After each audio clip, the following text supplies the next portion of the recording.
Welcome back, everybody. We are back to answering viewer comments today, and we have a lot to cover. So I'm going to put the titles there so you kind of have an idea of what to expect. And now, last time I did this with an adult beverage, I had my Don Julio 1942, which is delicious, by the way.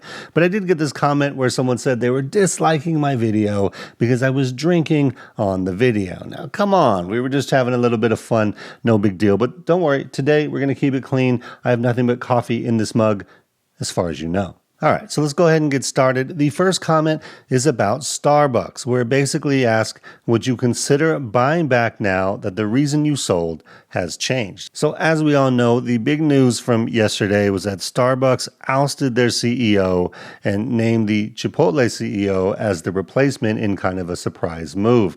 And the market was just crazy. I mean, it was up like 20% just on the day. I mean, more than 20%. It was trading kind of like mid 70s and, basically now close to the mid 90s. And that's just an insane change in one day for just a CEO change. But I think it shows, how little confidence people had in the existing CEO, which was one of my issues when I sold. And so the question they want to know is, am I buying back in now that the CEO change has happened? Now, I just want to say, remember, the CEO wasn't the only reason that I sold. It actually started before that. If you remember, a couple quarters ago, when SBUX gave their guidance for the year, they had planned a 15 to 20% earnings per share growth for 2024. But then as we saw, basically in one quarter, they went from 15 to 20% earnings per share growth guidance to a quarter where they had revenues that were actually down year over year. They had earnings per share that was down double digits over the prior year.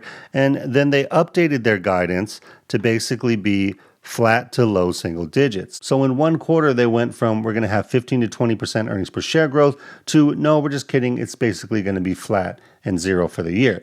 That's a huge change. And to have it happen in one quarter was a big deal. And so after that, that's when the CEO on the earnings call said what I thought was just a bunch of nonsense. And then he went on CNBC, talked to Jim Cramer, and that was a disaster. And I think those two things combined were like, wow, okay, even though the CEO and his plan or lack of plan was really kind of the nail in the coffin of why I sold, the main issue is that SBUX has issues as it relates to the growth of their business. And that hasn't changed, right? Because if we go to the most recent quarter that they just announced, you can see that revenues are still down 1%, and earnings per share still declined 6% over the prior year. So the business issues are still there, and the hope now is that they have a CEO who has a really good track record. He did really good at Chipotle, so the idea is that if he comes into SBUX and has the same success, then the business should do good. So for me, I'll just kind of wait and see. Let's see how they do next quarter when they report, or whenever they come out with kind of a here's our plan to turn it around. Then I'll evaluate it at that time. I'll see what price it's trading at that time, and then I'll make a decision on if it's interesting or not. But I'm genuinely happy for those of you that held on and were able to get this 20% bump, whether it's, hey, I got my 20% bump and I'm finally getting out of this position, hopefully in the green, or if you're like, you know what, I'm going to long-term hold this, and this is a great step to actually hopefully recovering some of those losses, or if you were lucky enough to start your position or really add a lot to your position down in the 70s, then you're probably pretty healthy in the green. So that's great. I'm happy for you guys. I'm not mad that I sold. I sold for a very logical reason, and I've moved on, and I'm good with that. So for me, it's simply going to be, what's the plan? What's the stock trading at the time? And if I think there's value there, and we'll just see how it goes. All right, let's move on to the next one. So why did you sell Valero when it's still in your top picks for 2024? Now, actually, I mentioned in my last video that I've now sold 3 of my top 4 picks for 2024 in Hershey, Valero, and now Caterpillar. And I'd mentioned there that I had some thoughts on this whole experiment and what I think I've learned from it. And so let me go ahead and share with you what those are. Now, first off, my approach to this list, I think, was just wrong. And I can show you what I did. I basically took analyst expectations for the year, and I compared them to the company's own outlook for the year, and where I thought the analysts were underestimating the company, I looked at those as potential opportunities, since when companies beat expectations over the course of a year, it usually means the stock does well. But the bottom line is that that approach is really flawed because, as you guys know, earnings and expectations change all the time. And we just talked about, companies this year have done that a lot where they guided their outlook down. We just talked about Starbucks. They went from 15 to 20% earnings per share to zero.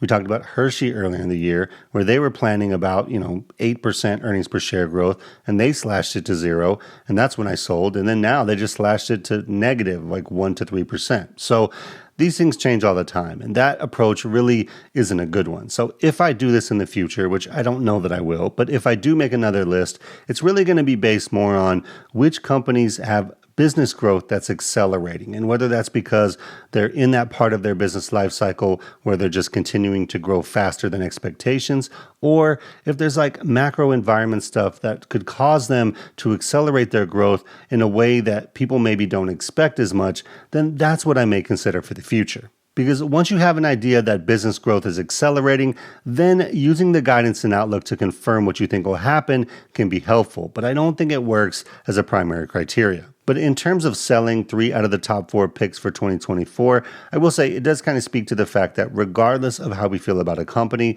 we should always evaluate how they're doing, because if things change and the story that we bought into isn't the same anymore, then, it may be time to do something, even if you thought they did well for the rest of the year. Now, I do plan to continue talking about the stocks in my monthly portfolio recap because I want to see where they end up for the year. But in terms of my general approach, I think it was the wrong one, and that's something I'll change in the future. And just real quick, if we go to the next comment, it's along those lines where it says, how long to buy and hold stocks on average? I understand this will vary because of many factors, but I'm curious since you have sold quite a bit of stocks this year. And right, it's going to depend on so many factors. And one factor is who are we as individuals and what is our personal goals? What is our personal preference in terms of how we manage our portfolio? And all those things are going to play a part. Like I've told you guys that this part of my stock portfolio that I share every month is my actively managed part of my stock portfolio. Like we have other accounts that are only invested in the S&P 500, and this portion is the one that I'm actively managing. So for me, I'm looking for market-beating returns. That's one of my goals. So I'm okay with being a little bit more active in terms of buying and selling if I think that it gets me closer to meeting that goal. But other people may not be comfortable with that. Now, in terms of my own portfolio, it's going to depend, right? Because I have companies like McDonald's, which even though I trimmed it recently, I may never sell those 100 shares that I have just because I have a personal attachment to the company. Whereas, you look at Valero, where it was really different. It was a great opportunity at the time, but, what's the long-term future for that company? It's hard for me to predict. And so it was probably never going to be like a forever hold. And then, you look at something like Amazon, where I just love their business. Yes, I just added it in January, but I can envision that one being a multi-year hold just because I understand their business so well, and I think that their prospects are so good. Look, the reason why we do this is we want to build a better life for ourselves and our family. And however you do that, whatever your preferred way of doing that is, I'm totally cool with. I don't have a problem with it. If I can help you in some way, I'm glad to do it. Whether you're a swing trader getting in and out of positions every couple months, or you're, buying and holding, or you're DCAing into an index, the goal is not to impress strangers online with how great of an investor you are. The goal is to make your lives better, make your family's lives better. And I think people get too caught up in labels. I don't care about that. To me, anytime someone criticizes me about being a trader or investor now, I'm just like, whatever. I'm here. You guys know why I do things. It's not like I just wildly make decisions with no thought behind them. I explain exactly why I did it. That doesn't mean my thoughts are always right, but at least you know what I was thinking when I did it. So, if someone wants to label me trader or a gambler or not an investor, I just look at it as that's their problem and not mine. So there's no set time frame in terms of how long to buy and hold a stock. It entirely depends on what your goals are, what your preference is, and how you want to manage your portfolio. So hopefully that helps. All right, so next one. Are you worried about ULTA and LULU long term? So first off, I don't actually own ULTA, so I'm not worried about that one at all. No, I'm kidding. Now, when I actually bought LULU, believe it or not, I looked at ULTA at the same time, along with Wisdom Tree, and I had made this, it was a member-only video where it was like 42 minutes long. It was just a beast. But in this video, I compared ULTA against LULU because I thought there was some overlap in terms of their core customer, right? Not perfect, but there's some overlap there. And what I came away with was that I felt LULU was the better growth opportunity, but ULTA was probably the more resilient business. Like if we get into a recession or the economy, really gets bad, the idea that people would stop buying the makeup that they use, I think is a lot less likely than people saying, I can't afford LULU leggings this month or this, quarter.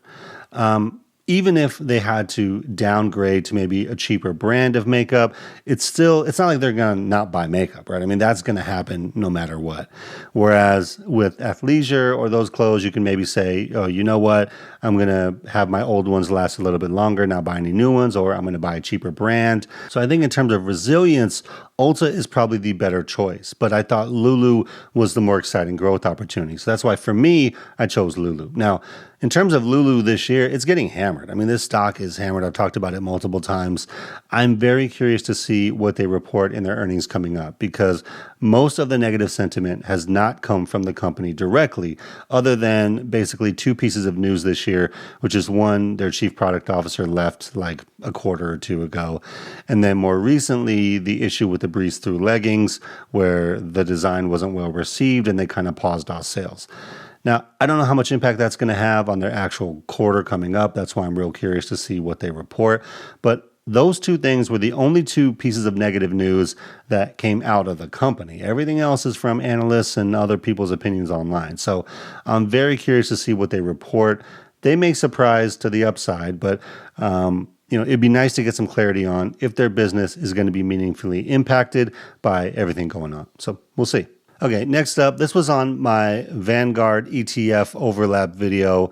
And the question is, what's the acceptable overlap for, ETFs? And I get this question a lot. Now, I will say this, acceptable overlap sounds like a really cool band name. So there's that. Now, the whole point of that video was to just make sure that we know, what we're invested in. Now, you see a lot of these things online where people say, here's my 5 top ETFs. And it's like VTI, VOO, and VGT, right? And there's no nuance there in terms of VTI and VOO being very close to identical in terms of what they're invested in, right? So if people don't know that, then they'll just be like, oh, I bought 25% VTI and 25% VOO, and they're 85+% the same fund.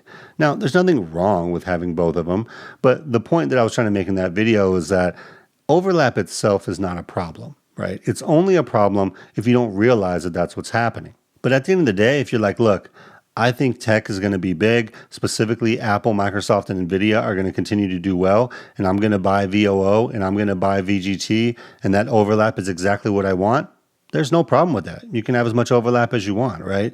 The idea is just to say, know what you're invested in so that you're not unknowingly buying a bunch of ETFs that are really all the same thing and not getting the results that you want or not getting the diversification that you want if that's what your goal is. So there's no acceptable amount of overlap. It really depends on what your goals are and just really knowing what's actually in the ETFs that you bought. All right, so next up, portfolio construction. Do you look at the sector or subsector allocations when picking stocks for diversification? I don't remember if you discussed this in your previous videos. So the answer here is not really. Diversification itself is not something that I focus on. I don't mind having a concentrated portfolio, and I don't really look at if something is in a certain kind of, category or sector. Now, I used to where I'd say, oh, hey, I added Caterpillar and that's in the industrials and I didn't have one of those, right? But I stopped doing that. And the reason for that is my goal isn't to have the most diversified stock portfolio. It's to have market beating returns. So I'm really focused on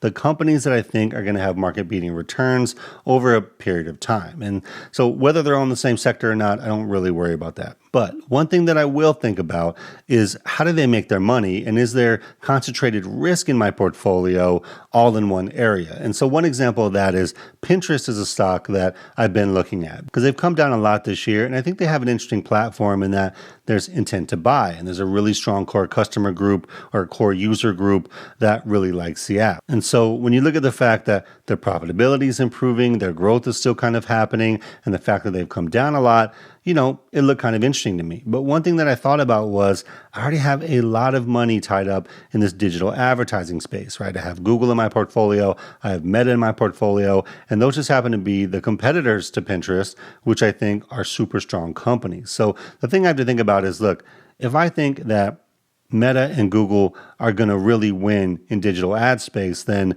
why do I think Pinterest is also going to be a good investment? And just to be clear, I don't concentrate on the industry or the sector because I don't understand, like macro is not something where I can be like, oh, utilities are going to do well this year, so I'm going to buy some utilities. Like, I don't really understand it in that way.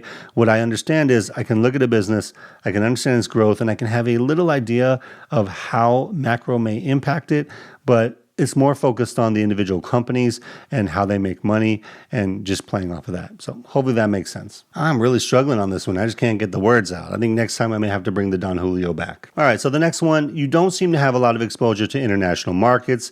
Is that correct? Is that done on purpose? And why not open your portfolio to that? Now, I do get asked this quite a bit, and the answer is no. I don't concentrate on international markets at all. Part of why I don't do that is because I don't understand them, right? And people will say, well, the U.S. market's not going to dominate forever. At some point, international is going to do good, so you should diversify. Again, my goal is not to have the most diversified portfolio. I don't think it makes sense to diversify just for the sake of diversifying, right? When people say, when you buy individual stocks, you're gambling, or if you buy a certain stock, you're gambling. To me, just diversifying into an international market that you know nothing about for the sake of diversifying is just as much gambling as anything else. And so how I look at it is this. I can understand U.S. companies, especially the ones that I'm invested in. I understand what they're about. I understand how they make money. Because I live in the U.S., I understand the regulatory environment that they're going to deal with or the changes that are going to happen. And so to me, that is a much better investment because I understand it better. And quite frankly, just because they're based in the U.S. doesn't mean that I don't get international exposure. Because if you just look at a company like Meta, you can see that in their revenue here, for 2024, US and Canada is less than half of their total revenue. And then if you go to even a company like Apple, right? America's net sales about 37 billion. And if you add up all these, that's more than that. So again, you have these big companies that over half their revenue is not based in the US. So to me, that's a better way to get international exposure than to say, let me just buy this international fund or this emerging markets fund where, I really don't understand what they're even invested in. Like, what economy is that is better than the U.S. one, right? With all the problems that the U.S. economy has, it's not perfect. It's likely in a decline. But which one is better out there, right? I don't know. But if you have your international funds because you're like, look, I see what's happening in the US and it's not great, and at some point this is going to change, then that's totally cool. I think that's part of the cool parts of investing and in markets is that we get to put our ideas to work with our money. And, sometimes we're right about stuff and sometimes we're wrong. But my approach in international is simply, I'm going to invest in things that I understand. And these big companies, especially a lot of the ones that I'm invested in, they're very global anyway. So I feel like I get at least a little bit of that. But, we'll see what happens. All right, next up, my cat, Matt. I like your cat. She was having a yarn, or I don't know if that's yawn or yarn, behind you, and she was certainly not worried about Bloody Monday. Cat? You're a cat now. Be a cat.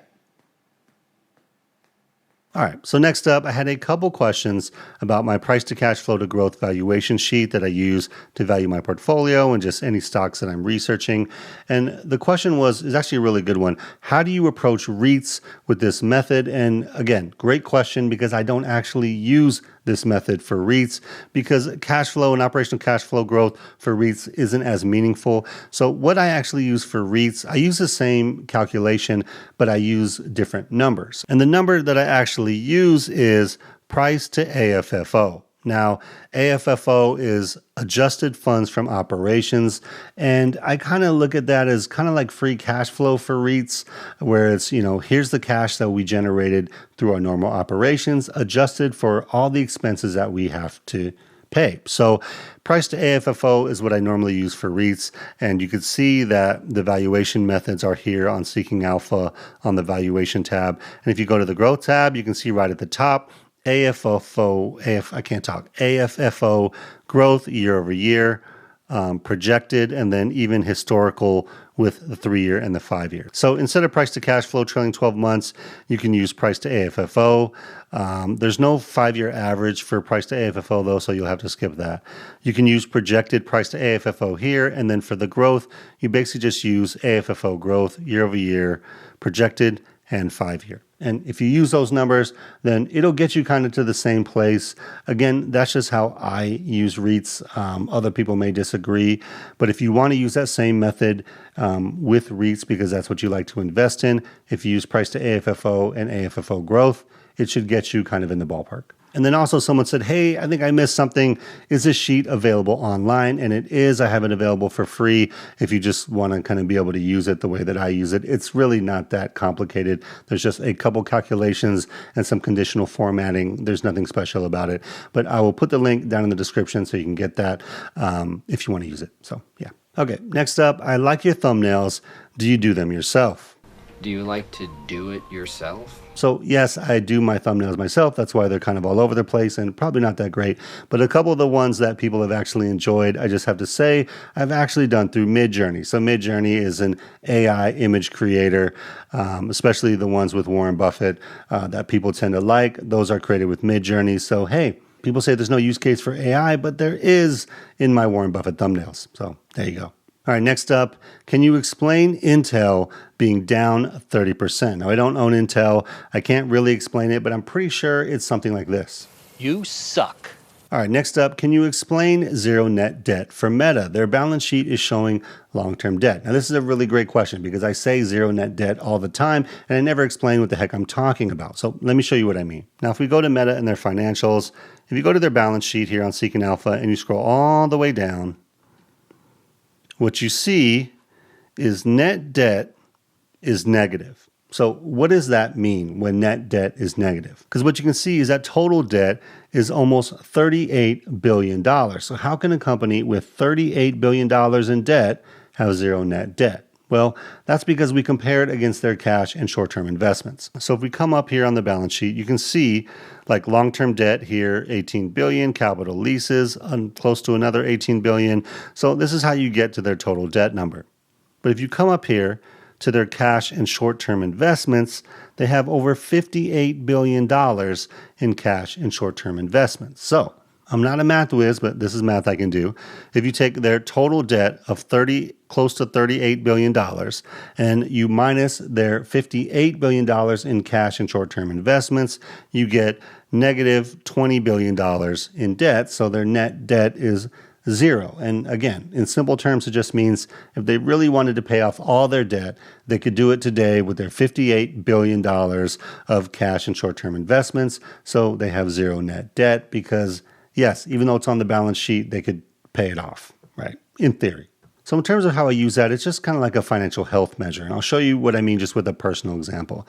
Let's say you have a mortgage and that's the only debt you have and you have like $100,000 of balance left on your mortgage. But you also have kind of money put away in a high yield savings account or treasury bonds of $200,000 for whatever reason. Well, in that case, really, yes, you have $100,000 in debt, but you really have zero net debt because you could easily just pay off the mortgage if you wanted to with the cash you have on hand, and then you really have no debt. So, it's not a perfect science because obviously if you have debt, you're paying interest on that debt. So the interest payments kind of need to be factored in. But it's a very quick way to say, look, what's your financial health? Do you have any debt? Well, you could pay off all your debt, so technically you have zero net debt. Hopefully that helps. Okay, we're getting close to the end here, so bear with me. Why do so many YouTubers focus on the same stocks? They all watch others and just get the same ideas? Well, I can't speak for other YouTubers. I can only speak for myself. You guys know the stocks I talk about are stocks that are actually in my portfolio. So the stocks that I bought or stocks that I'm researching and potentially wanting to add or at least doing the research on to see if I'm interested. Now, I don't know what other YouTubers do. I don't know if they're having secret powwows where they talk about all the ideas they want to talk about. I will say in the past, I've done videos on stocks that are popular, like they're being talked about a lot online. PayPal is a great example of that because, if you go on Twitter, PayPal is like, everyone loves PayPal for some reason there. So I'll do videos like that where I'm like, I know this is a popular topic, or like JEPI was one where, everyone's talking about JEPI or the Yield Max ETFs. I did videos on those because everyone was talking about them, but no one really understood how they worked. So I was like, okay, let me dig in and understand how they work. And then I'll, make a video about that. So it's partially, yes, it's helpful, but it's also partially that I know it's a popular topic. So yeah, maybe the video will get more views than normal because it's something that people are searching for. But in terms of, am I constantly watching other people's videos and getting ideas of what videos I'm going to make? No, and I've actually told you guys in the past, if I feel like a lot of people have already made a video, then I don't really do the video anymore. Like Starbucks is a great example. Everyone put videos out about Starbucks CEO changed, and I was going to do one, and I was like, you know what? I'm not going to do it. So I just talked about it briefly at the beginning of this video, and that's it, just because it's already been done. Now, I will say I do watch a lot of YouTube, but ironically, I don't watch a lot of investing YouTube. It's only maybe a few people that I really watch in terms of investing content. Obviously, Joseph Carlson, pretty much probably all of you guys watch him. I enjoy his stuff. It's really good. Actually, a person that I just saw more recently, even though he's been doing this for a long time, was Rob Berger. I don't know how to say his name. I actually thought his videos were really good, and I thought they were a little different in terms of the topics he talks about, so I enjoy that. But most of what I watch on YouTube is just not investing content. It's like, I watch All In Podcast. I enjoy that, which is, a mix of everything. I really like Ed from Creator Booth. I think he's great. Latasha James in terms of like entrepreneurship, social media stuff. I think she's awesome. I'd say probably anything from Chris Johnson, even though I know he's on YouTube, but he's mostly like on Instagram and Twitter. I don't always have to agree with the approach that someone's taking or what they're doing at the time, but I just love his story. Like, I think his story is amazing. I think he's helped a ton of people improve their financial situation with the stuff he's done over the years. So I'm a big fan of his. And then, obviously people like Peter McKinnon, MKBHD, Casey Neistat, kind of the big YouTubers. But other than that, I don't really watch much finance YouTube. I just kind of do my own thing. So I can't speak to other people, though. If they're having their powwows and they're coming up with other ideas, they're not inviting me. All right, good song. Now, could you please tell me the song name from the end of your videos? And so this is a great question, actually, because I play the same song at the end of my videos if you guys like it. It is actually from an artist called Yaron Primac, or I have no idea if I'm butchering that name. I apologize if I am. But it's called You Make Me Feel Okay. And I have it from Artlist, but it's actually out there on Spotify and Apple Music if you dig it and you want to actually hear the song without having to hear me ramble for 15 minutes beforehand. Then it is available out there. And yeah, it's awesome. I love it. All right, so last one, self-portrait. Every once in a while, I'll get a comment like this, and it just kind of cracks me up.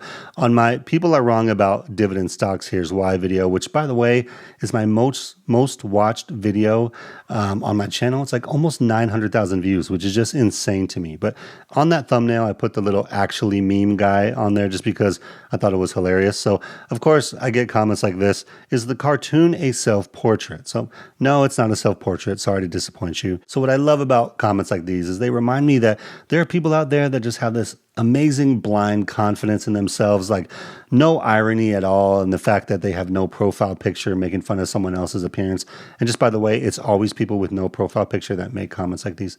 But I laugh because this is the type of confidence we need in our life. Like if you're like me and you've ever like maybe doubted yourself or overthought something, just a little bit of blind confidence goes a long way to pushing you to get started to do something and achieve whatever goals you want to achieve, whether it's investing or whatever else is going on in your life. So just remember, if a person with no profile picture can make fun of other people's, appearance online, then you and I can accomplish whatever we want. So I'll leave y'all with that.